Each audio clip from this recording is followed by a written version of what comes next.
everybody for coming tonight. I'm going to just, as suggested by our name, the Campaign for Racial Equity in our schools advocates for the elimination of persistent racial disparities in our district and supports efforts to create equitable educational systems. And while we acknowledge the central role that the district, schools, teachers, and staff play in creating and maintaining such systems, we also know that parents in the entire community have a critical role to play too. So tonight we'll take on the specific question of how parent-teacher organizations might help advance racial equity. We are fortunate to have with us two wonderful guest speakers who have thought about this a great deal and who are here to share their knowledge, scholarship, and experience-based understandings about the challenges that PTOs face and the strategies they might employ to advance racial equity. So let me introduce both Dr. Brittany Murray and Ms. Giovannia Lewis to you all. Dr. Murray is the Malcolm O. Parton Assistant Professor of Educational Studies and Political Science at Davidson College. Her research examines the relationship between social and political processes in schools and educational inequality. She uses mixed methods to investigate the role of families and communities in shaping policy, resources, and learning opportunities for students. Her recent work has been featured in the American Educational Research Journal, Educational Administration Quarterly, Phi Delta Kappan, and Socius. She completed her PhD in Education Policy Leadership and School Improvement at the University of North Carolina at Chapel Hill with the support of a National Academy of Education Spencer Dissertation Fellowship. Brittany has a sustained interest in transforming the ways researchers, practitioners, and communities use data to gain new insights into the social context of schools and neighborhoods. She is a recipient of a Russell Sage Foundation grant to pair PTO tax data with schools nationwide and investigate their relationship to district-level achievement gaps available in the Stanford Education Data Archive. Prior to entering graduate school, Brittany worked at the Urban Institute, where her experiences engaging in community-based participatory research and survey administration culminated in a strategy to engage stakeholders in a data validation process known as data walks. These walks were designed to support researchers' ability to interpret survey results while also encouraging collective action among residents, service providers, and policymakers to identify and pose solutions to their most pervasive place-based challenges.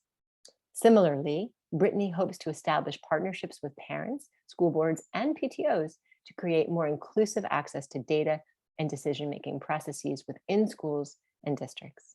So welcome, welcome, welcome to Brittany. Ms. Lewis, as a counselor and community education advocate, Giovannia Lewis embraces and lives the saying of Dr. Maya Angelou, when you learn, teach. Her heart for education, empowerment, and social justice led her to create a parent collective working for equity in the school system called Empowered Parents and Community, or EPICNC.org.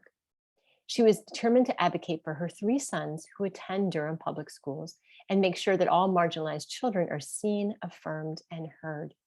Giovannia imagined a village that would stand in the gap for kids and their families without judgment. And this vision expanded beyond the programming and advancement taking place in her children's school. Thus, she created structures to support parents around the county. And in less than 3 years, a third of the schools in the district have increased their Black parent engagement with EPIC's organizing and empowerment efforts.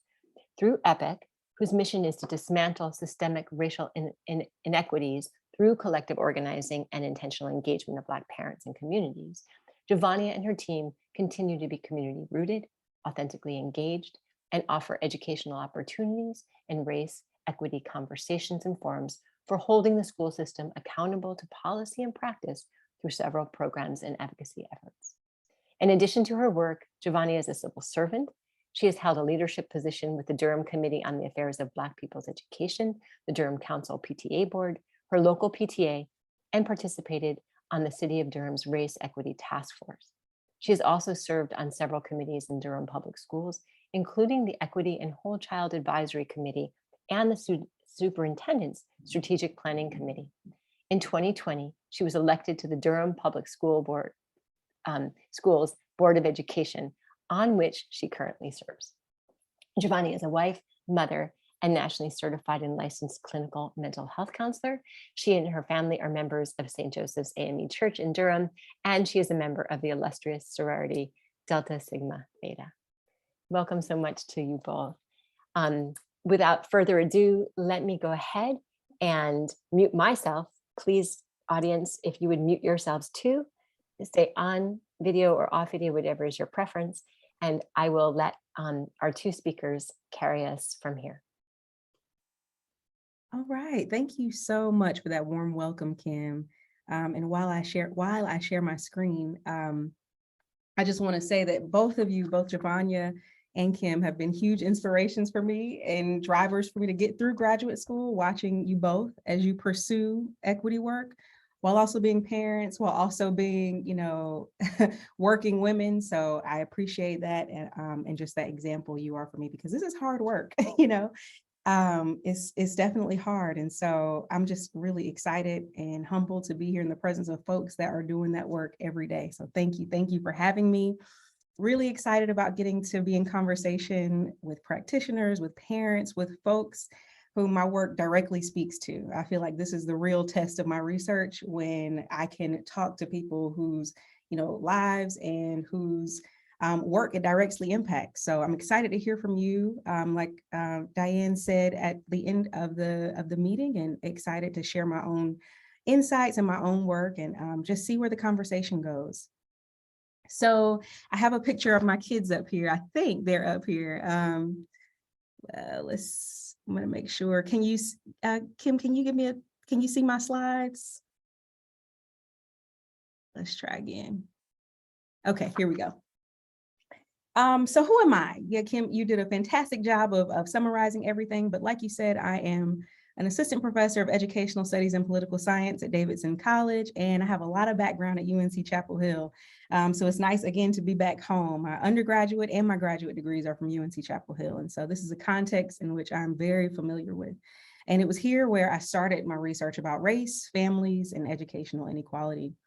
And I specifically think about inequality in trust, right? Inequality in relationships between educators and families, inequality in access to resources and opportunities for children, and inequality in access to power and influence over school buildings. And I think that's a little bit different than a lot of the inequalities that you hear about in research. It's often in inequalities in outcomes and thinking about test scores, or inequality in inputs, right? Inequality in money. But I think about inequalities in these social processes happening within and around schools, right? That kind of determine the inputs and the outputs. And so, as you see here, I have a picture of my beautiful children. Like I said, this work is hard, right? Like, it is tough parenting and advocating for racial equity in schools. But I think when you're a parent, you don't have an option not to, especially when you are a Black parent. I came to this work because I wanted to, for this quest of knowledge, right? But I stay in this work because I am a mother scholar, right? And I see how much there is at stake for my kids and Black students every day. In this institution. And my parenting shapes my research shapes my parenting, and I can't escape it, right? It's just all encompassing. And my recent reflections over these last couple of years as they've started school, I have 3 second graders and a first grader. And so relatively new to the school world and as a parent. And one thing that just stands out to me is how grueling it has been to feel powerless in my own kids' school. Right. Especially while I witness everything that I research happening to them at school. And that is so painful, right? Them being left out of opportunities for advanced learning, which we know disproportionately happens to Black and Brown students, right?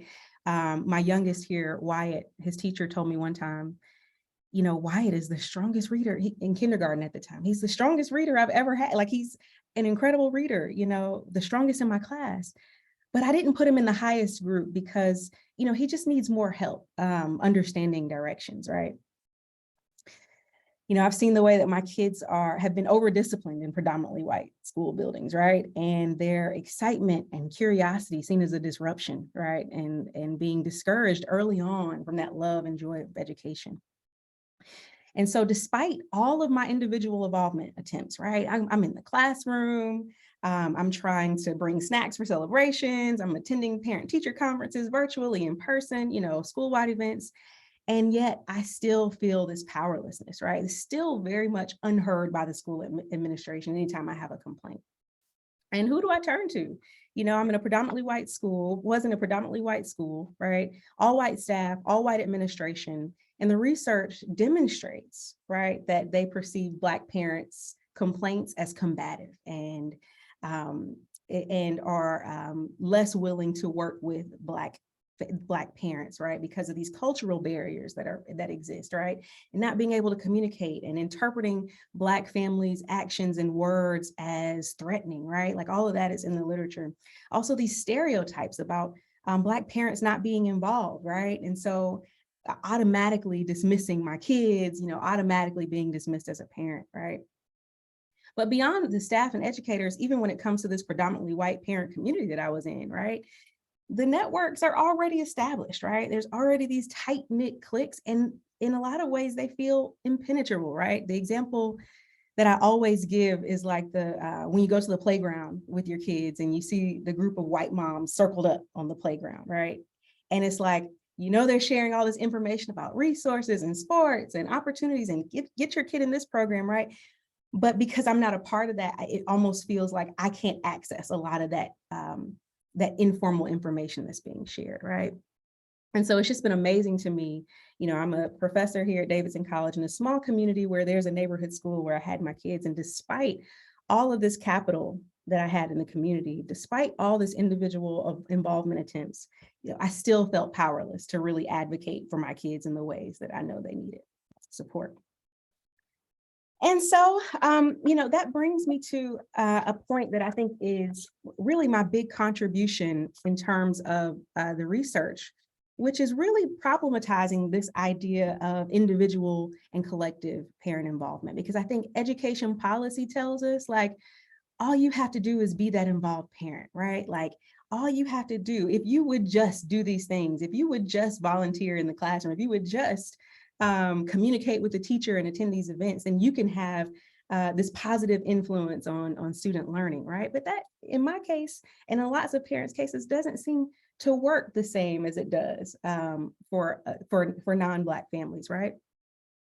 And so this idea that education policy always focuses on these individual forms of involvement, but what that does is it contributes to deficit-based views of families that don't have the time and resources to be at the school all day, right? Like, I'm sorry, I work a full-time job. I can't be at the school making copies all day so that you know me and that you won't mistreat my child, right? And so unfortunately, working parents are penalized, right, in that way for not being able to be at the school for all these individual forms of involvement.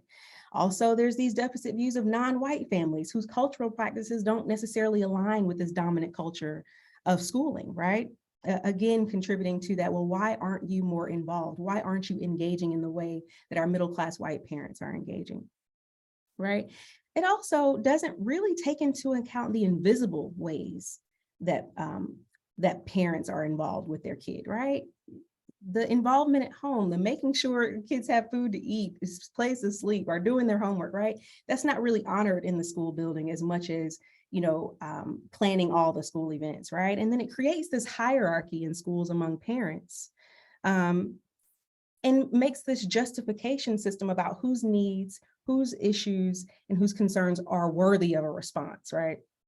I remember doing interviews, a teacher said to me one time, it's like, well, if I don't have a relationship with you as a parent, I don't know you, then I'm not gonna bother, right? Like, I'm not gonna go out of my way for that, like for that kid. So, these forms of involvement have implications for opportunities for kids, right? And one way that we don't really recognize is that often individuals have little power, right? Even though we focus on saying these individual involvement, often individuals have very little power compared to collectives or collective forms of involvement, right? And so that's where you're really able to move and shape things in a school when you're working collectively, right? And so just a few examples of this. It could be, as a parent, sharing concerns that you have about your child with other parents, and then working with that group of parents to put more pressure on the principal or the administration to do what you want them to do, right?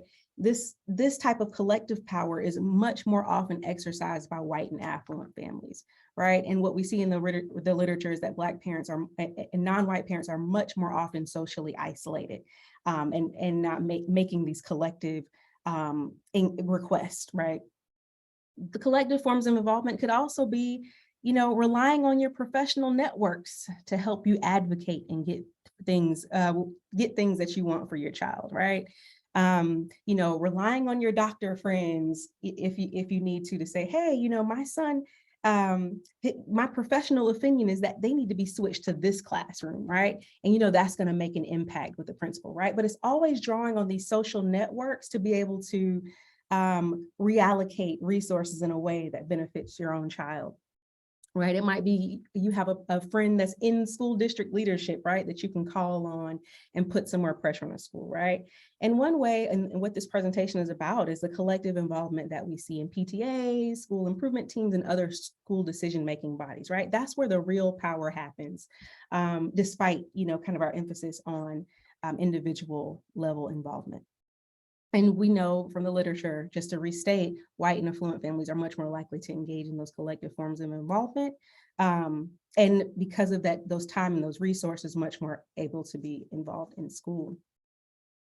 And so I think the question here that we're centering on is, how does this inequality in access to parent collectives, how does this white PTA parent power really exacerbate educational inequality? And I've outlined just a few ways that we've seen that. I'm sure you all have seen the Nice White Parents podcast and tons of news stories about PTAs and these different ways that they're able to exert undue power and exacerbate inequality. And so I've kind of categorized these into 4 ways, and I just want to talk through them really quickly. And the one is financial, right? Like that's been huge in the news. This outsized fundraising causing between school inequality, because PTAs raising the most money are unfortunately concentrated in the schools with the most wealth, right? In the schools and the districts that have the greatest amount of resources. That's when you see some of this really high levels of parent fundraising, parents able to provide new facilities, new equipment, new track fields, right? Instructional equipment, right? New additional teachers. While schools down the street without that same level of resources can't do the same thing, right? Exacerbating that between school inequality. One example here is of down here in the bottom right corner, Malibu, Santa Monica Public Schools. And you can see their ballroom dancing here, right? Like the PTA was able to provide these ballroom dancing classes for their kids, right? Where there's still really struggling schools in that district. And there's actually been this attempt to try to redistribute PTA dollars to make it more equitable. So where the district is saying, since you're raising so much money over here, can you share the wealth, right? And spread it across schools that don't have access to this money. And then there was this big effort to actually secede from the school district, right? Where parents are saying, well, actually, we don't have to remain in this larger, more socioeconomically, racially diverse school district. We can pull out and make our own district, right? And we see that attempt trying to happen. I think it's cooled off a little bit with the pandemic, but in Matthews, outside of Charlotte, North Carolina, potentially being the first district in North Carolina to secede from the larger district, right? And once these smaller districts are formed, they're often much more affluent and much more white, right, than the district that they came from. But there is that financial leverage there, right? But not just between schools do we see this inequality, but even within schools, in terms of where do PTAs decide to put the money, right? And Dr. Lynn Posey Maddox, in the book that I'm citing here, that's kind of cut off, where middle-class parents choose urban public schools, documents how PTA parents are most often likely to put money into the events and programs that are most likely to benefit their children. So that might be magnet programs, right? Which we know often do not match the demographics of the entire schools. Specialized programs such as gifted programs, STEM, Montessori, AP, IB, bilingual programs, right, are often the beneficiaries of PTA dollars within a school. meaning that the money is not actually being allocated evenly across all students in a school. And my own research finds that this is consequential for student outcomes. I find that affluent students, and this is such an important point, but affluent students derive a greater benefit from being in a school with a PTA than do poor students. So particularly in reading achievement, rich kids do better when there's a PTA than do poor students, right? And so what does this mean about how we are allocating our financial or our power in schools, right? As PTAs, what are we using that power to do? Because it appears to be benefiting more affluent students. The next category I have here outside of the financial power here is the social power, right? This access to and control over information, access to and control over the social events at a school, right? The PTA is often one of the primary sources of communication between schools and families, meaning that the way that they engage families also determines other parents' levels of accessibility to information. So they can decide meeting times. They can decide if we're going to use Facebook or Twitter or Instagram as a platform. They can decide which language communication is going to be in, whether or not technology or Zoom is going to be used, right? Creating different barriers, what times the meetings will be in the daytime, right? Potentially limiting access to parents that don't work during the day, right? Also, PTA plays a big role in structuring other opportunities for individual parent involvement, right? And one thing that we've seen is that there's often this really intensive focus on fundraising, which is not necessarily the priority for all parents. And one of the things that I find in my own research is that parents from marginalized communities are often more often concerned with advocacy, more often concerned with issues of racial equity, more often concerned with creating opportunities for fellowship and to build relationships, and not as interested in some of the more professional aspects of the PTA, right? Or when you think about agenda setting and fundraising and this intensive planning, right? And so the PTA is largely responsible for what kinds of opportunities of individual involvement there are. And also one of my papers talks about the way that these social processes create these groups and cliques of PTA parents among a small number of folks that have a really large say in what happens, right? Facilitating this opportunity hoarding and resource hoarding because it's kept within a small, oftentimes a small group of folks, and not, you know, sometimes it's those few people holding on because nobody else wants to do it, right? But nonetheless, it is still just a small group of people, right? And why is it like you begging people to join the election every year to hold an official role, right? Despite, you know, your best efforts, you know, all of that work and all of that power lands just upon a few that are actually put in those positions, right? The next category here, this normative power or the ability to legitimize certain forms of involvement, right? Structuring the expectations of administrators around what kind of involvement is good and acceptable, right? Legitimizing certain forms of involvement over others. I really love that Posey Maddox book because she talks about the professionalization of the PTA. She shows how once there was this influx of white, middle class, highly educated families into the PTA in a predominantly Black school, all of a sudden the administrators started valuing the types of involvement that those parents engaged in, right? They started valuing parents that did the grant writing, started valuing parents that did the fundraising, right? And that had all these really professional networks. And again, creating that hierarchy of parent involvement and parent engagement attempts. And lastly, I think the kind that's really worrisome is this coercive power that PTAs have, right? And this is a problem with how our schools are structured right now. Schools are resource strapped, and so schools are naturally relying on affluent families to be able to adequately fund their schools, right? This phenomenon that Jessica Carlarco calls privilege dependence, which means that schools are desperately trying to hold on, especially to affluent parents in traditional public schools, for fear that they will, flee to the private school, flee to chartered schools, right? And so that means administrators are much more accountable to affluent and advantaged families, right? these market-based processes. They're trying to incentivize, white affluent families to come to their school, you know, catering and customizing and education, providing, I can't remember who said this, but providing a private school education in a public school to keep advantaged families there, right? And not just at the school level, even at the classroom level, right? Teachers know the consequences of rubbing the wrong parent the wrong way, right? Which means that if little Johnny forgot his homework and his mom is the PTA president, I might let it slide this time. Oh, because I know you're good. Your mom will bring it up here, no problem, right? But that privilege dependence creates this unequal valuing of families in a school, right? So to move away from some of the pessimistic stuff, right? I believe that there's a way to do this better because I know my talk can be like, okay.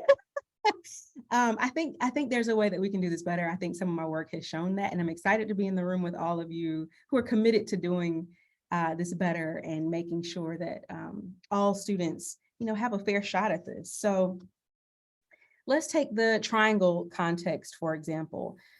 This is just showing you across Raleigh, Durham, Chapel Hill, where there are PTAs, okay? And so this is, you can probably almost find your school here. But these are big counties broken up by school attendance boundaries. And so what you're seeing is that the darker areas have a higher concentration of poverty or students receiving free and reduced price lunch, whereas the lighter areas are much more affluent. And you can see that scale. All the dots are PTAs or schools. The circles are public schools with the PTA, or public schools, and the triangles are charter schools. Yellow means they have a PTA, and red means they do not, okay? So you can see that PTAs are really everywhere. Like there's so many circles, right? Across all these different places, right? Most schools, what we find actually around 60% of schools in the state, elementary schools in the state have a PTA. I think another striking thing about this is that you'll notice that they're in both affluent and poor communities, right? And despite the fact that we find the PTAs raising those highest levels of revenue in relatively affluent schools and districts, the average PTA you can find anywhere, and particularly in racially diverse schools. I think the only place where you don't see a PTA as often is in charter schools, which is super interesting and probably grounds for another talk. But so, thinking about this context, I think there's a lot of opportunity here because there are so many parents organized to do this better. And that is the question that I get all the time. How do we do this better? And what I found is that there are practices that schools and PTAs can employ that can either contribute to the opportunity hoarding and the inequality that I talked about, or help us get toward more of an equitable school environment. And a lot of it is around how we build relationships within and across school communities. So just to kind of walk you through some of my examples there, I want to start with this premise that has come through the literature, that has come through education policy, which is that parent involvement is a universal good. That's what we've always heard. It's good to have a parent community around schools. It actually narrows inequality. That's what the research literature has said for a long time. All of this social capital in a school is good for students. It's demonstrating the democratizing purposes of education, right? It's building trust. It's building a school that we can monitor social behavior and keep it uniform, right? This closure, and we can wrap, around students. But despite all that research, we know now more recently that is not always the case, right? Because of all the things we heard a second ago, but also because when you think about parent involvement at a school, it's often not as cohesive as you think. It's often that the PTA sits at the center, right? And this is, like we said earlier, a tightly bonded group of parents that probably know each other and work together to run the PTA, right? And everybody else is kind of doing their own thing, right? Like most folks are disconnected from what's going on at the center of the PTA.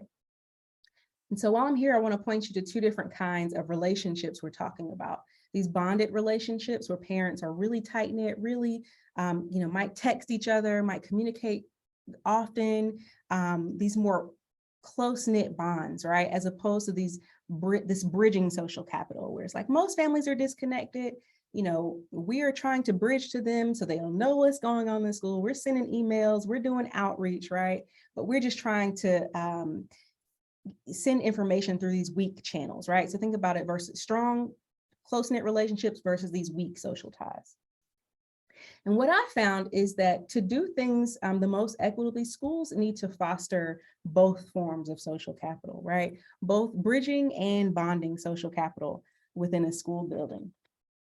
Because doing just one can lead to more of those opportunity hoarding processes. So it's important for schools and PTAs as much as possible to encourage bond formation across families, encourage close relationships across families that typically wouldn't talk to each other, right? Families that are across a social distance, right? Or families, all families, right? That might be through changing up where you have your events, right? Putting school events in communities that are typically excluded from just like where is an acceptable place to go and to be. One school that does this really well actually built in this daily time, 30 minutes every day, every morning during school drop-off. That was just informal time for parents to talk to each other, to mingle with educators, right? And to allow folks to kind of build these authentic relationships, right? To encourage these strong relationships between families. Another way to do that is encourage the creation of affinity groups and encourage parents to get together outside of just the PTA, right? Encourage folks to team up across lines of similarity or even difference. I've seen an organization in DC that actually intentionally builds diverse teams of parents within schools to talk directly about issues of race and class, despite how uncomfortable it is, right? But actually building those bonds and creating relationships so that people know what each other are dealing with and what everybody is going through. And so what you might need to advocate for might depart from what's in your best interest, right? But you don't know that until you get to know people around you. And I think Javonya's talk is going to shed so much more light on that, where she really focuses in on this point about how we can create more affinity groups, right? And how the PTA may be a part of that in terms of creating space and creating subcommittees, but being intentional about how we're building these relationships.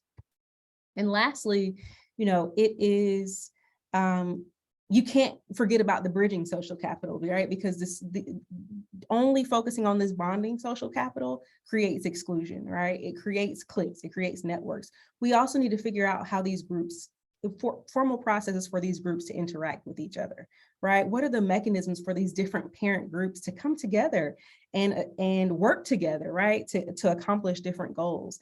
It might also be feedback mechanisms, right? So the relationships are not just one way, not just PTA to parents, school to parents, but rather they're incorporating feedback, and these relationships are two-way. So, implementing surveys for parents to provide input, right? And figuring out how do parents like to be engaged, right? So thinking about bridges as two-way instead of just one. So I'm going to slow down here. I think I'm probably at my time, but I do, I want the overall takeaways to be that we do have a long way to go, but I do think that when you want to start to do this kind of work, examining the relationships that you have as a PTA leader and that you can create, I think is a powerful opportunity to do things differently. Schools have an important role to play in creating the fertile ground, I think, for family relationships to really grow. And it might be time out for all of the work of a school to be centered and just rest on the PTA. So with that, I will turn it over to Javonya to talk a little bit more about her work in this area because it's highly relevant. And thank you again so much for letting me have the floor for a little bit tonight.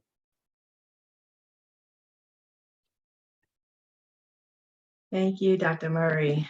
It is always exciting to hear from you. I get set on fire because I feel seen. It's like I'm a practitioner by trade as a licensed clinical mental health counselor.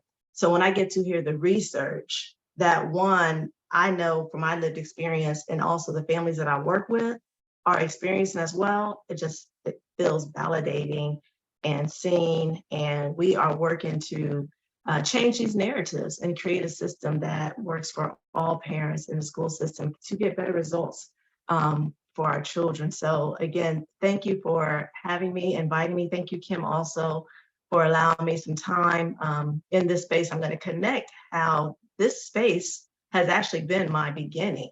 And as I share, let me share my screen.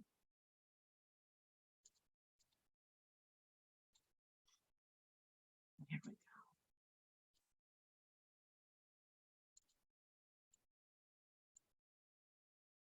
So I am the founding director of Empowered Parents and Community Epic. My why is because I want Black people to not just survive, but to thrive. And it begins in family and through education. You know, I help to cultivate a communal village of healing and support to center the voice of those most impacted by inequity, to be empowered and focus on children and advocating for equity and excellence in education. I was a child and now I'm a mother. I want children to reach their full potential. There's nothing more gratifying than seeing that sparkle and curiosity in a child's eye, while the most heartbreaking thing to see and experience is that flame being extinguished over time. I remember in my beginning as becoming a mother, having 2 children. I have 3 boys now, but at the time I had 2, an infant and a toddler, and sitting with them on the living room floor, playing, and in the background, seeing the headline of the killing of Trayvon Martin, an innocent Black boy. I committed to protecting my Black boys and standing in the gap for any other child, parent, caregiver, or family raising Black children. I learned of the educational systemic inequities when I turned over my son's care to the public school system. I gave him to you one way and I'm getting him back another way, and it's not for the good. Similarly, with what Dr. Murray has shared, when I tried to problem solve, going to teacher-parent conferences, PTA meetings, volunteering, and making sure that there were no unknown developmental needs and trying to figure out what was going on, come to find out, it is that he is a Black child in a school system that wasn't designed for him or historically marginalized children anyway. It wasn't until an ally, a white ally or a co-conspirator, shared with me and 2 other Black mamas that the school our children was in was going to receive additional funding due to their failure to teach all children equitably. Now, that's not what they said, you know that. But what it boils down to is that there was an achievement gap in this magnet school that parents chose to send their children to. So how is it that 2 kids come in one way, but they're set on different paths based on systemic oppression and implicit bias and sometimes just explicit racism? And parents also play a role in that as well.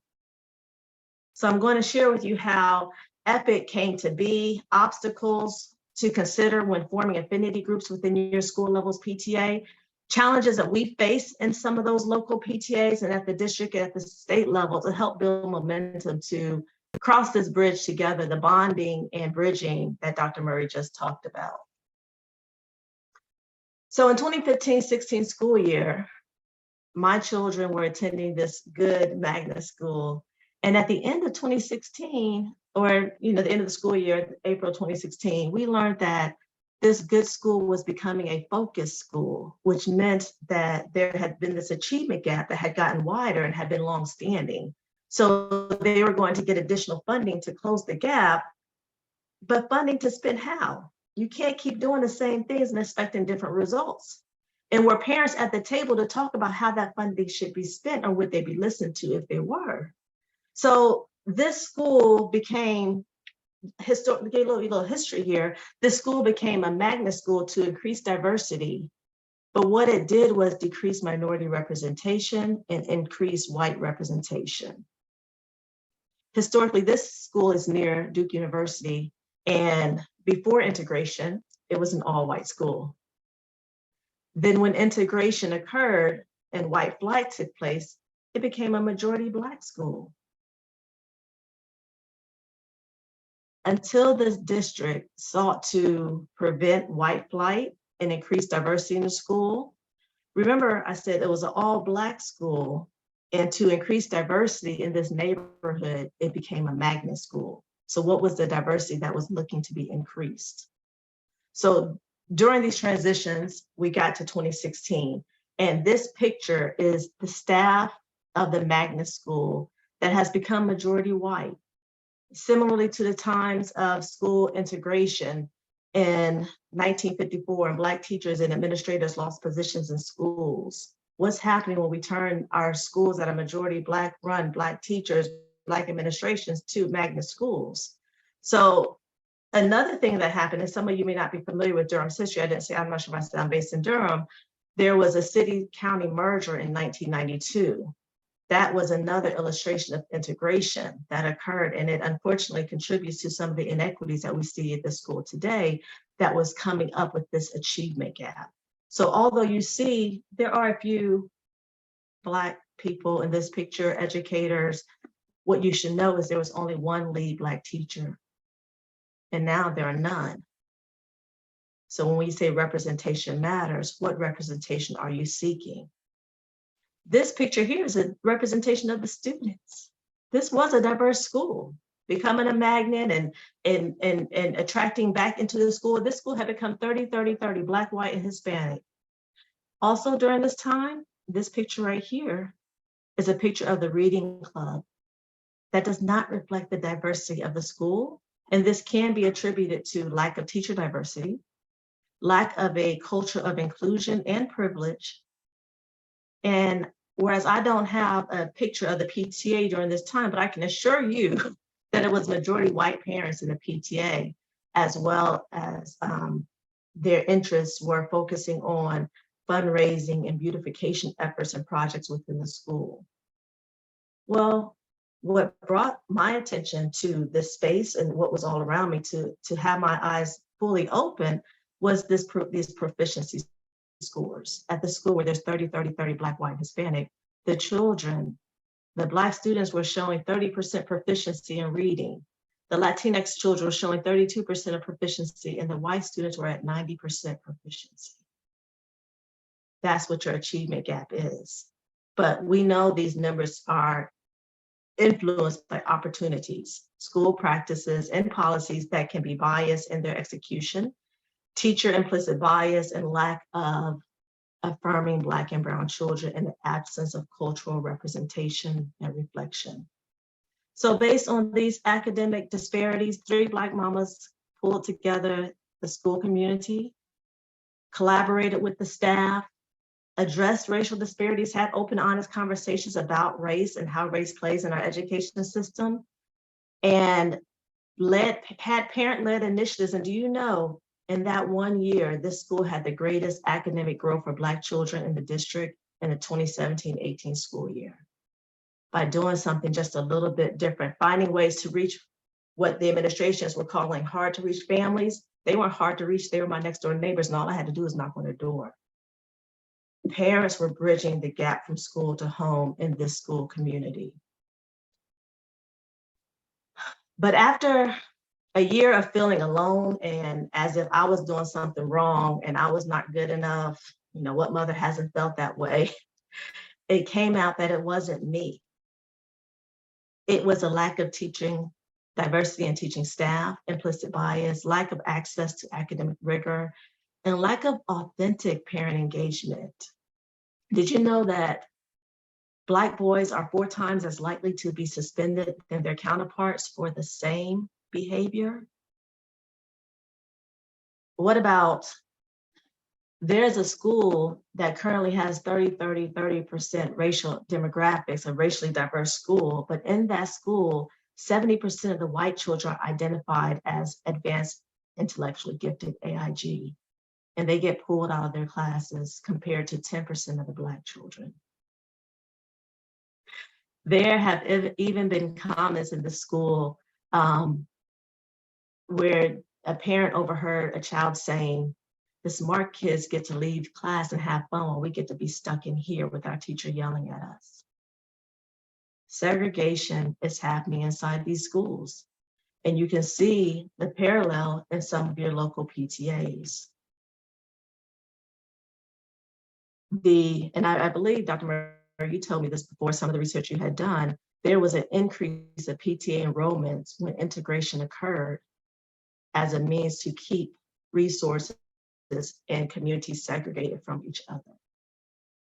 So as I shared, these 3 Black mamas began PACs, Parents of African American Children, as a subcommittee of one's PTA with an exclusive focus on advocacy, culturally affirming environments, racial equity, and student-centered success.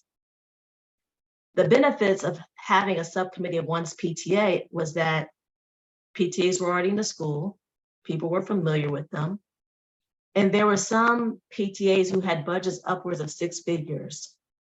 So they were in a physical position to be able to support prioritization of funding for initiatives to close the opportunity gap. However, there are also some challenges with creating these affinity groups as a part of the PTA. One, some schools don't have PTAs. In your majority minority schools, there may not be a PTA. There was also resistance to Black parents meeting separately. Why y'all gotta meet separately? Why you're being exclusive? Why aren't you included? Or pitting us against another minority group to say, well, what are you going to do for the Latinx families? If you're going to do a Black parent group, what about the Latinx parents? Another challenge every year, the school body has to choose whether or not they want to keep a subcommittee, or their organizational leaders can choose if they want a PAC formed in their school. They could vote not to have a PAC in their school, and then there wouldn't be there anymore. Oftentimes, when we are building up Black parent leaders and we begin the PACs, we're helping to demystify the PTA process. Because ultimately, when I started this, people like, PTA, why are you doing that? Why you want to be a part of this that has kept us out in so many ways? But it was to demystify, to learn how to better navigate the system, to increase Black parent leadership. But when the environment is not welcoming, the Black parent leaders' ideas are being shut down, or people began to try to enforce rules differently than they had before the Black parent leaders were there. Then we have to look at, is this really a safe space for Black parents to form their affinity groups when these microaggressions are happening? Is it better to have a community-based parent engagement organizing efforts to protect Black leaders in their main goal just to advocate for their kids to get what's fair and right and equitable? There was even one white parent in a PTA that had formed a PAC and was in opposition of funding going to teachers to get race equity training, and began all kinds of efforts to no longer continue having a PAC at that school. So with these challenges, it has been a natural flow to us to just consider, do we want to continue to form affinity groups as a part of your PTA? How to do it in a way that feels safe and authentic? Or is there just this natural flow that parent organizing needs to be separate from the PTA? As when we have Black parent leaders, we've had Black parent leaders get involved, and then they say, you know, we don't want to do it under PTA. Can we just do it under EPIC? And that's something we really have to look at. What is happening within these systems that people are feeling further marginalized when you're making a way in for them with this? And we increased it because it was specific to Black parents. It wasn't just about fundraising, beautification, more AIG. It was about what happens to get our reading achievement higher. Based on my experience parenting my child in the school system and navigating whiteness and PTA, I didn't want another parent caregiver to feel alone, but to come together and have power in numbers. As Dr. Murray was talking about, there's power in numbers to change the system and better serve Black children. That's how EPIC came to be. This work started in 2016 from organizing in one school to 300% growth in 3 years, to me knocking on doors and organizing in additional schools. There were like 6 to 8 schools that were becoming focus schools at the time. And I was like, if I know, I want to let you know. So you can start organizing in your school. And that's what began our momentum. But with the support of foundations and givings, we were able to begin conducting research, offering authentic listening sessions to hear from those with lived experience, their concerns. We began to bring parent-led initiatives to the school system. And as parents were standing in the gap, because again, engagement looks different for different people. And we talk about standing in the gap, it's like, you don't have to show. We stand in the gap without judgment, whether you're coming or not. I'm gonna make sure you're getting this information. But we stand in the gap to change the culture and climate in their schools. We have support staff to execute in places where parents need that technical support. We hold support groups because battling institutional racism is no easy task, and dealing with microaggressions and trying to change a system and not looking at the individual as having a deficit. We have to also hold space for our own mental capacities. We also offer Circle of Hope support groups for our parent-led initiatives to support them while they're supporting this work. So as you can read, the official mission, however, simply put, we organize, educate, empower, and advocate with Black families to disrupt educational inequities. The ways in which we advocate are based on these 5 pillars, and this is what I was talking about, Kim. After the parents at the initial school had the exploratory meetings and parents were outraged that these disparities existed,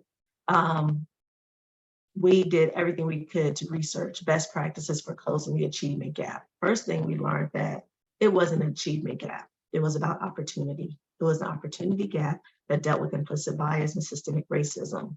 So based on recommendations from the North Carolina Public School Forum by a racial equity committee organized here in Chapel Hill, they were having monthly meetings.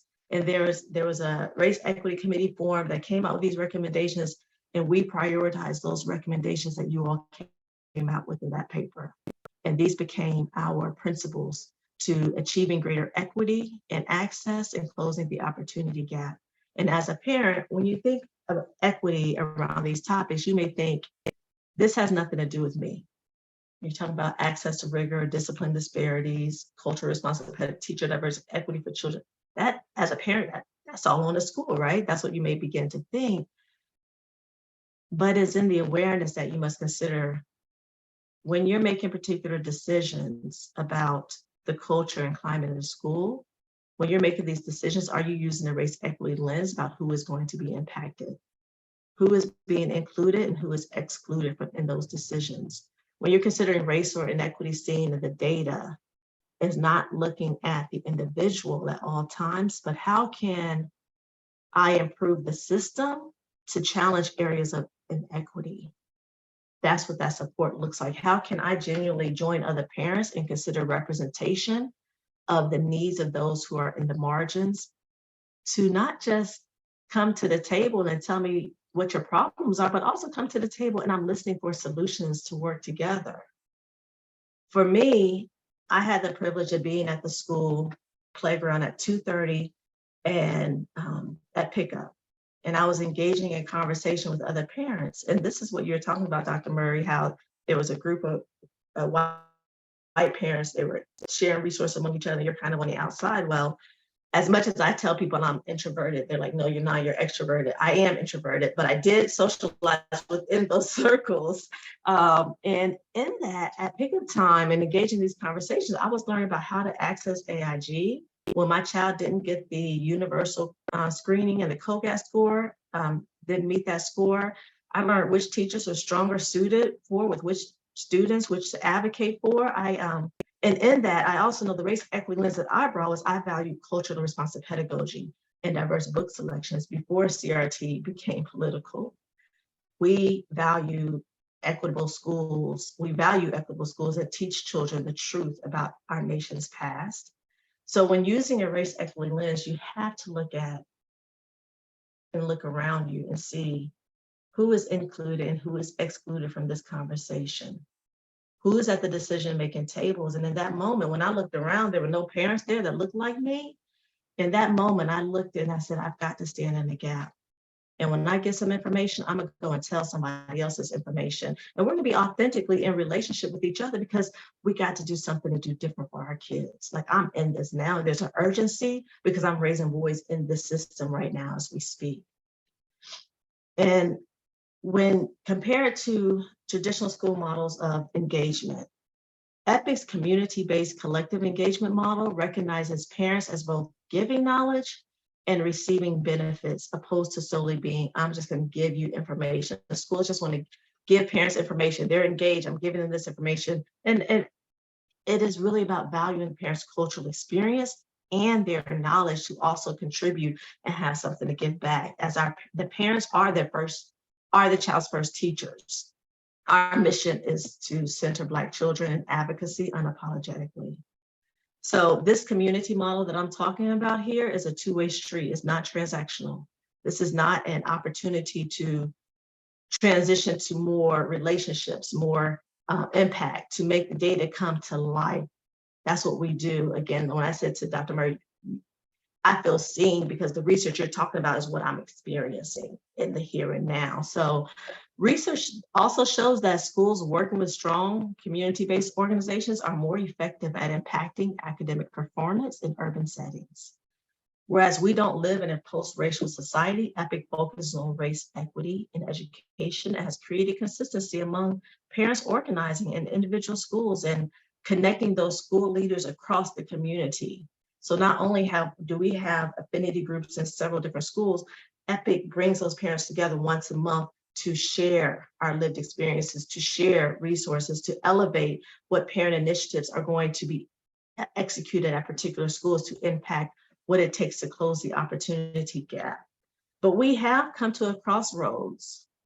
You know, we are at a place where many historically marginalized grassroots organizations encounter. Do we integrate and work within a systemic structure that has not prioritized Black voices and continue to have this uphill battle to prove our children are worthy?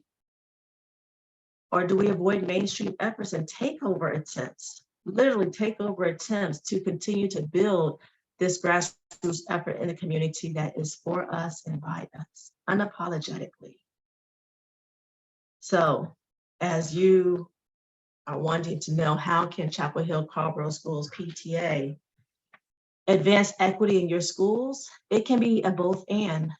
If your school has a PTA, work towards increasing Black parent leadership while taking off the blinders to help keep that leadership. And as we're a nonprofit 501c3 who can also participate in parent organizing your school, we want an EPIC in every school community. You can have a PTA and an EPIC. For those schools that don't have a PTA, who have majority minority schools that may not have a PTA, what does it look like to have an EPIC and focus on intentional organizing of Black parents to work towards higher academic educational standards for their children?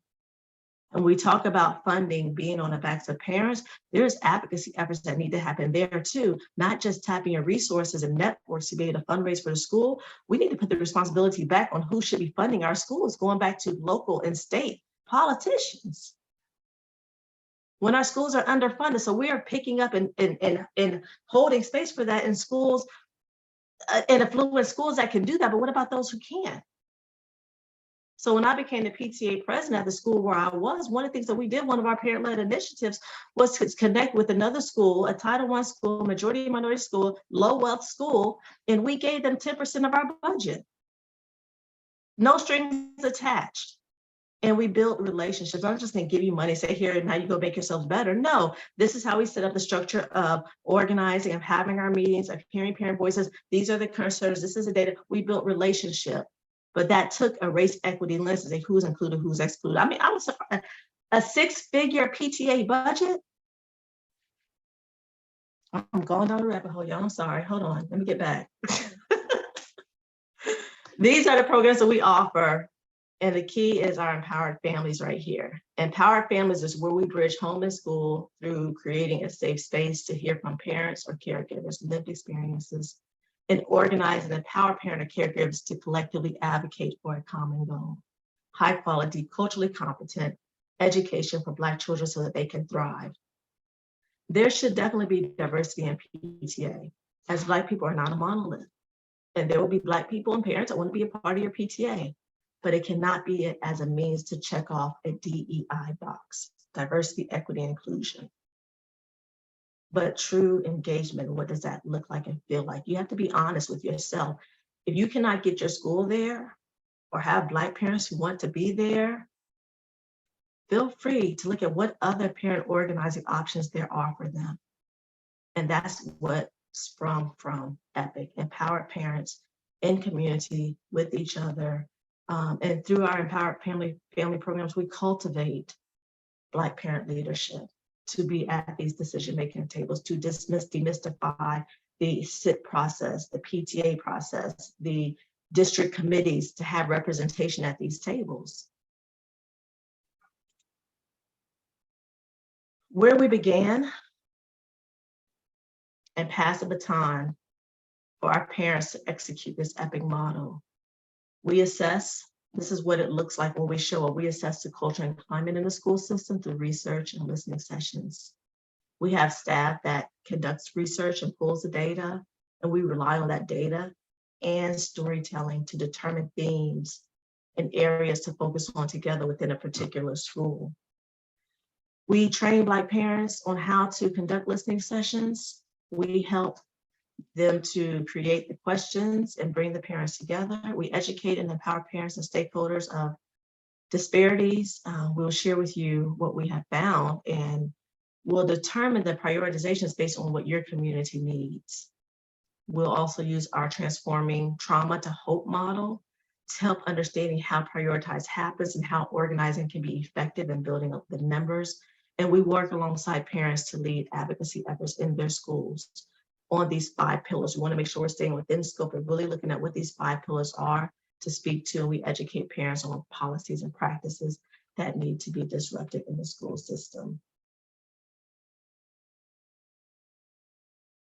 And the future engagement, I was tasked, Dr. Murray and I said, what do we want it to look like? You know, EPIC would like to build a partnership with parents, guardians, educators, and administrators to collaborate and navigate in the school system for Black families to disrupt places of systemic inequities that disadvantage Black students. Our hope is to build grassroots efforts in the communities that are for us and by us to promote educational rigor and excellence for Black students.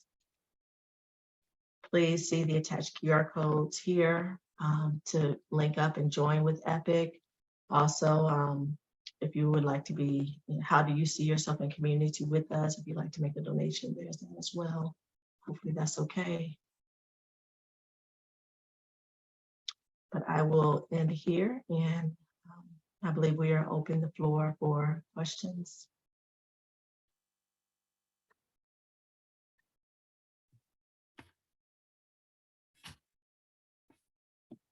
Feel free to just unmute yourself if you have questions, or drop them in the chat box, whatever, however you prefer to pose your question.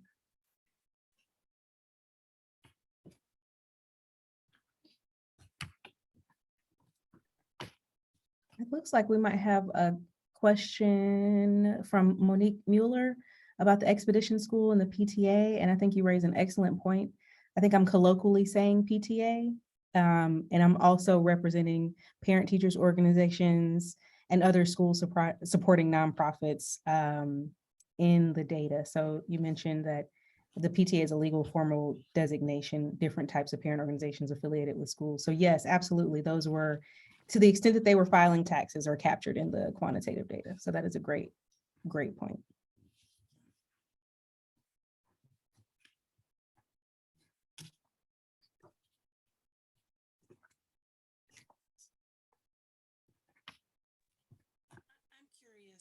Hi, my name is Jen Hastings. I'm just curious, if there are other nonprofits like Epic that are happening in other states, where you are able to share best practices with each other, or what you're finding in terms of how you decide to move forward and what strategies you use.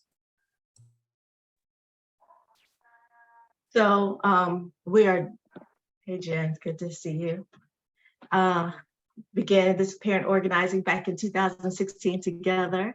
But yeah, so there are not other epics per se, but this parent organizing has been around for a while. This isn't anything new that we're doing. It's just in a different kind of way. I lean heavily on Ann Ishmaru, a professor out of Washington, that really talks about authentic family engagement. She has a book called Just Schools. So really leaning heavily into her work. And also Sean Jenwright, who talks about transforming trauma to hope, to help to build up the model that we have. We are growing and across North Carolina, and we're in a couple of different counties, and other counties have said, we want an Epic here. So we're building capacity to grow in other counties, and like presenting here in Chapel Hill, I know there are people who said they wanted Epic or some parent organizing with our organization in Chapel Hill. So hopefully we'll begin those conversations again. One thing, we started with the subcommittees and the PTAs, but we actually started Epic in the middle of the pandemic. And it was vitally important when we started Epic to keep people connected with resources and forums. And that connection happened, and people are still, coming back. So we're in the building space right now, but we are looking to come back into some other counties across North Carolina to advocate and try to get some change at the state level. Thank you. I have a question. Thank you so much for your wonderful presentations. I have two questions. The first is, knowing the disparities, it's not anything new. We know the disparities that are taking place in schools. To what extent do you believe that we should move towards having our own schools, in particular for brown and black children? And then the second question is just more of a curiosity in terms of your work as advocates and activists. What's the boldest, most courageous, most disruptive thing that you've done in your life in terms of educational advancements and outcomes for brown and black children, where you actually felt that you had people trembling, or you knew they were going to try to get you arrested or whatever? Just curious about your work in that regard. Thank you. I can start.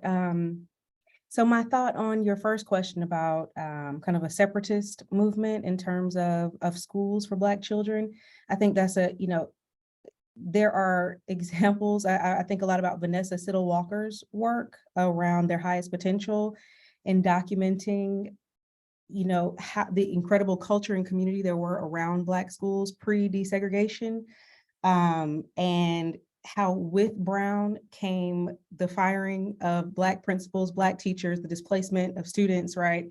And if you look at McCrae's work, Mothers of the Massive Resistance, she's talking about how white teachers, white parents in schools seeded white supremacy and kept Black students relegated to their places, right? In these integrated settings in which we still, are dealing with today, right?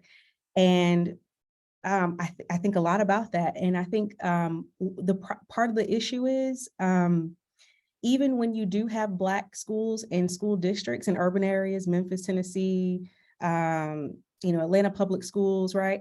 The problem is so much of our institutions still rely on white dollars to operate, that it's hard to imagine a place that is completely self-sufficient and not still accountable to white institutions in some way, right? And so it feels in this country that it's never really purely possible for that kind of movement, because the white folks control so much of the resources, right? To even pull something like this off, whether philanthropic or public, right? I think I'm thinking of last names for some reason today, but Hainick has a really good book about the challenges of school leadership, even in predominantly Black and brown cities, right? And you think about DC, a lot of it still continues to fail because of our reliance on white resources in so many ways.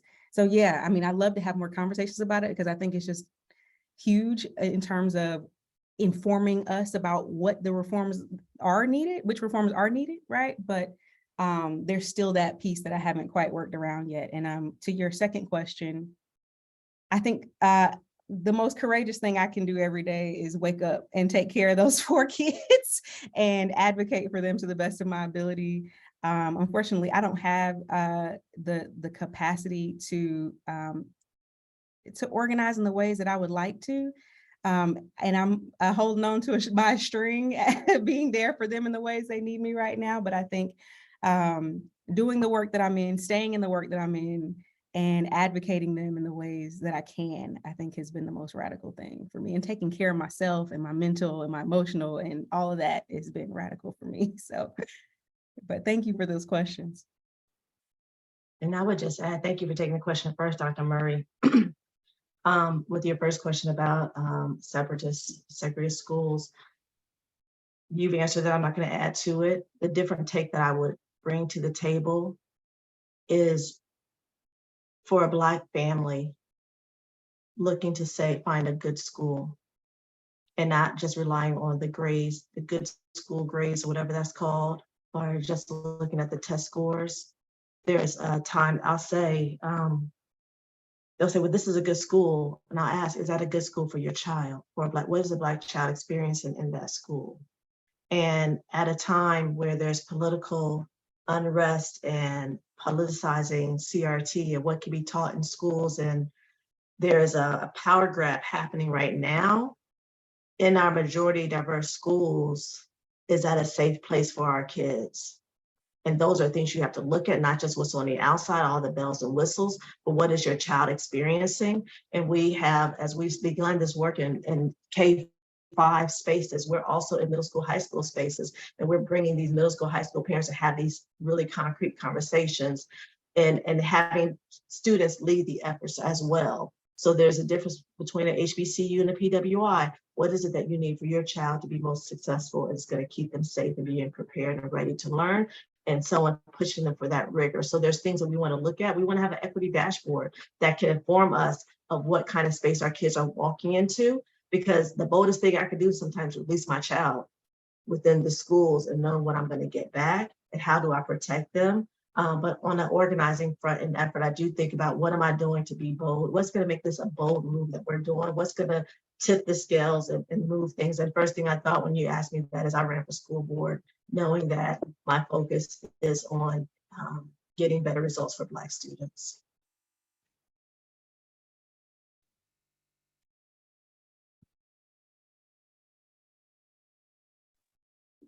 Okay, are there any other questions?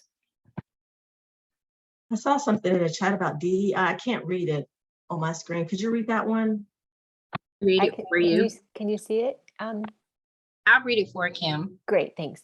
It starts by saying, thank you everyone for your presentations. The last presentation mentioned having Black non-white families meet on their own. How do we as a DEI committee of our PTA recommend that, because we definitely see the need and benefit when so many families are already trying to find the time to get involved. And she also went on to say in the midst of bedtime, so she apologizes for not recognizing everyone's names. That's sweet.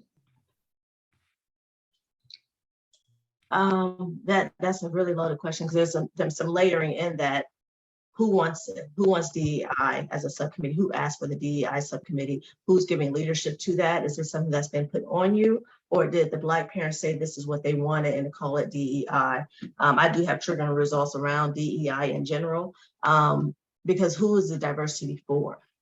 When you're talking about, when I told you where I came from, they wanted to create a diverse school. Well, they were looking at including white people. When you talk about inclusion, it's including Black people into the space. So again, I'll just say who is leading the DEI efforts, and whether or not they want an affinity group, the time people find time for what's meaningful and purposeful. that's the impact that we have and we create in the organizing that we do. So if there's a parent who's like, you know, we need something at our school and DEI may or may not have it, but there's something else and we want to organize affinity group, we're happy to help them build that space. And it could be a both and.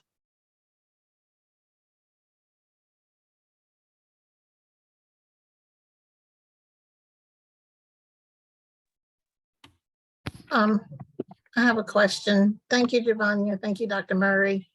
This question actually is for Giovanni and Dr. Murray. There's some data that could support this. But Giovanni, you talk about being unapologetically Black in the advocacy and standing in that gap.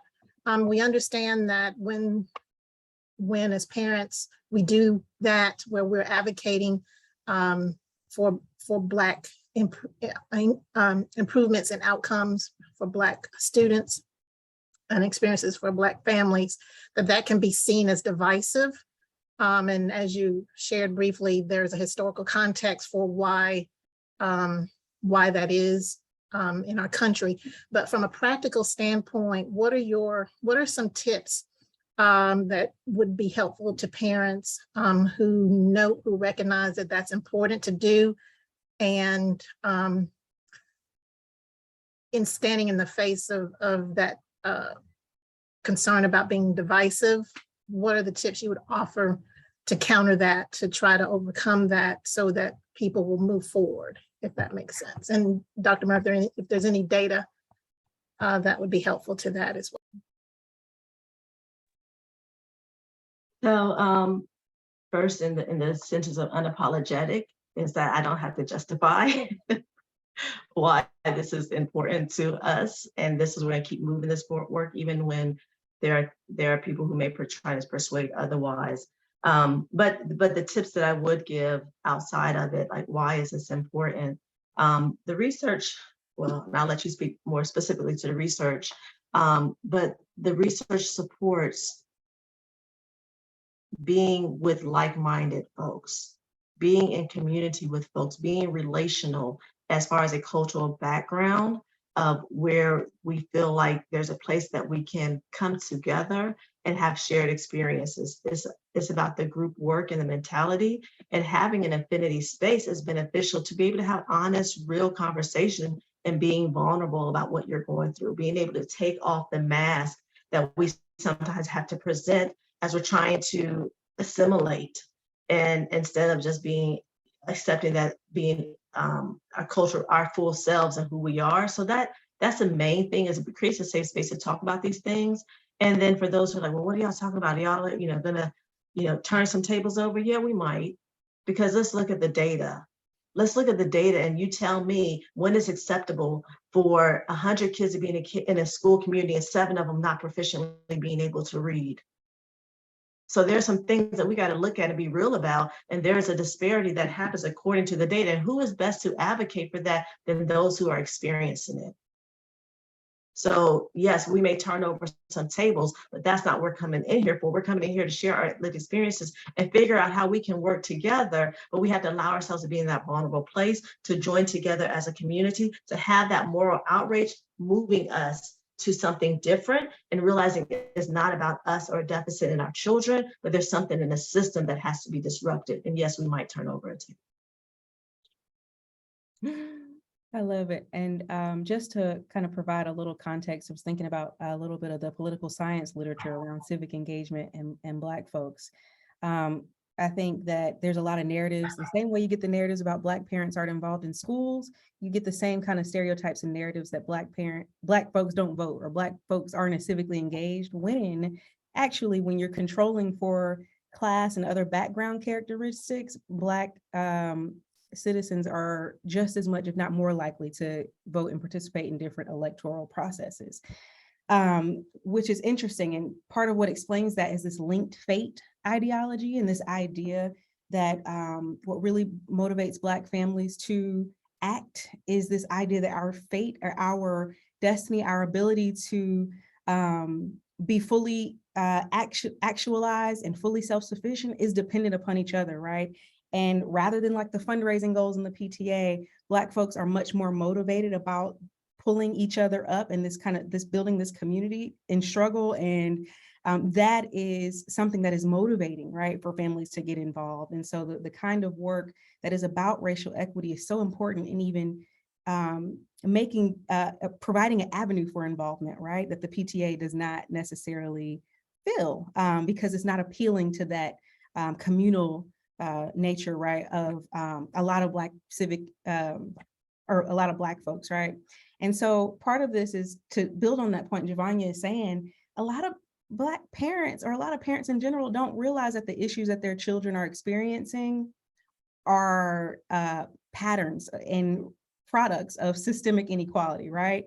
You know, your kid brings home a bad grade, or your kid gets in trouble at school, and you think, my kid is bad. My kid is not doing well in school. And we don't do it in schools, because we have such an individualistic approach. We don't do a good job of talking about how our kids' fate in schools are linked. In fact, this is something that is structural. It is something that is systematic. And in fact, Black kids are much less like, there's an achievement gap and there is a discipline gap, right? And we don't do a good job with communicating that to families and organizing around that point. So I think there's so much opportunity for parents to understand that our fates are linked in this, and then that mobilizing folks to act. Because right now, these individual forms of involvement aren't enough for me to take off work to come to, right? It's not enough for me to quit cooking dinner and like tune in to figure out what's going on. But if I know that what I'm doing is going to help pull somebody else up, then we can stop what we're doing and act, right? And that is rewarding, and that is something that would make me want to get involved, right?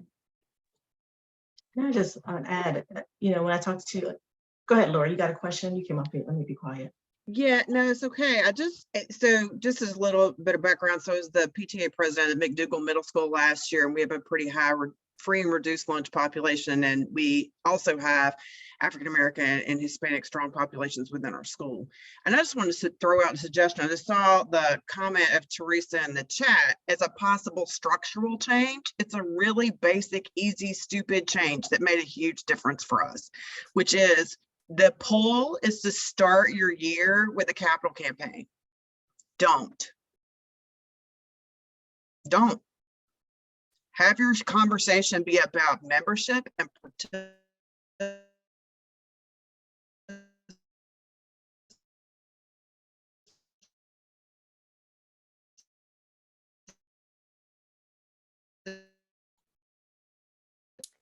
Lori, I think you've frozen, at least on my participation and screen. engagement. Only talk about that for a month, right? Like literally. So one of the things that is, am I frozen? You're a little bit frozen, so maybe turn off your video so we can hear your full audio. Okay, is that better? Can you hear me now, Kim? Okay, so I'm just going to say it this way. So one of the things structurally that we changed was to start our year as PTA with membership, and membership only. Like the poll is to have it all be about fundraising. The school that my kid now goes to is done exactly that, right? But it leaves people with something. It doesn't leave people with inclusion to start with. Hey, where's your $100 per kid? Like, what the actual effing F? Sorry. Now I'm recorded saying that. Lovely. But really, right? And the other thing that Vicki, who's on here, who's our parent co-chair, made a point of saying is we don't have dues at our school. We do not have PTA dues. We do have a $4 NC PTA thing, and we're connected by PayPal. So we say that our dues are $5, right? To cover the extra 20 cents or whatever. And so we literally, not only did we lead with membership, we also said, join us. If you have time, great. If you have money, great. If you have neither, great. Join us anyway. And I'm telling you, it worked. Here's how I know. We had 197 PTA members. The year before, we were at 77. The year before that, or year before we were at 67. The year before that, pre-pandemic, we were at 77. I say that in a congratulatory way. I say that to put it in with who is on this call, which I know are a bunch of highly committed PTA and education people. It's a really simple structural change that if we make, it communicates something totally different. Exactly what you're talking about, Brittany. Like it says, or Dr. Murray, it says engagement and relationship is the leading value in our school. It says that belonging is the leading engagement and value in our school. It doesn't say your pocketbook and what's in it or not is the most important thing. So anyway, I just wanted to put that in because again, it's like a little tiny structural thing, right? It seems obvious. It seems like, oh, we're just being efficient by having the money kick it off, but it's not. It communicates way more than I think most average well-meaning white people, including myself, intend. And it's an opportunity to shift the conversation away from what you were pointing to and toward relationship and toward connection and toward valuing all the ways that parents are involved. So that's it. Thank you for allowing Lori, me to share that. That Lori is perfect. That is a bridging and bonding that Dr. Murray talked about when she talked about her research doing both and together. And in that relationship, Teresa, that's when it'll come out. What do your parents want to do? Do they want a DEI? Do they want an affinity group? That will come organically because first they're in relationship and they're in the room. That's right. And some of my people I'm in relationship are in this room too. Mariella and Vicky, you know, are like all the people that I was in relationship with. So anyway, and Laura Klein and Rachel. Anyway. And by the way, we have dudes too, Debbie. They're just not on this call. We actually had male parent engagement. It was amazing.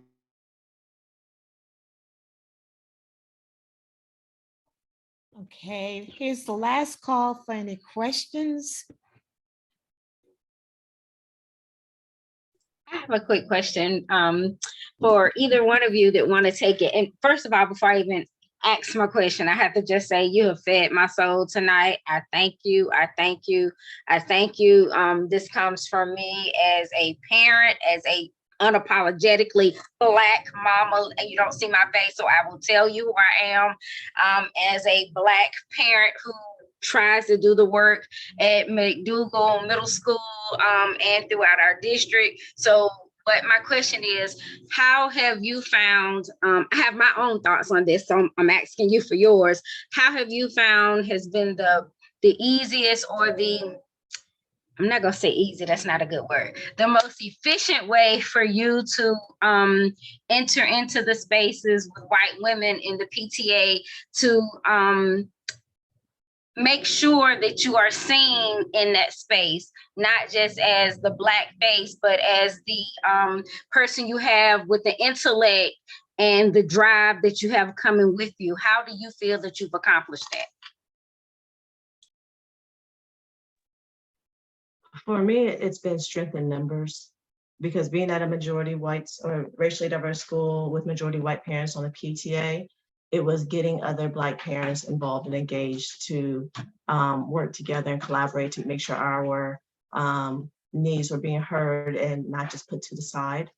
So I would say that collective was really important for me to be able to show up in bold ways. And I want to just add that, you know, I'm really, you know, I hate that I sense this feeling of having to prove yourself in those spaces. I've had that feeling of having to prove myself in those spaces. And it's frustrating and hurtful. And, you know, I'm thinking that it's important to say here tonight, just because you have Black folks on the PTA board does not mean everybody has a voice. And I think that it is very easy to be overpowered in really subtle ways by the white majority in a space, so that you cannot, like, it's hard to be your authentic self, especially when you're already fighting back these stereotypes about who you are, right? So I empathize with you completely. And I think it's a great opportunity for folks to check their privilege when they're in spaces and they're in the majority, right? Because it's so much that, you know, you have the freedom to act and do, and there's a momentum, right? That just because you have somebody who's different, I think Javanya said, it's not just to check a box, right? Just because there's this momentum that's happening, and 1 or 2 Black folks on a board is not going to be enough to shift that momentum, right? Because of so many processes. But I want to answer your question and say that my role, particularly on white PTA spaces, is as an observer, because I am studying and doing research. And so, you know, that is something that I am still grappling with how to enter these spaces, not just as a researcher, but as a parent. And I'm still working on that. So I will be looking to folks for advice very soon. So, but thank you for that question. And thank you for being vulnerable and sharing that, asking that question.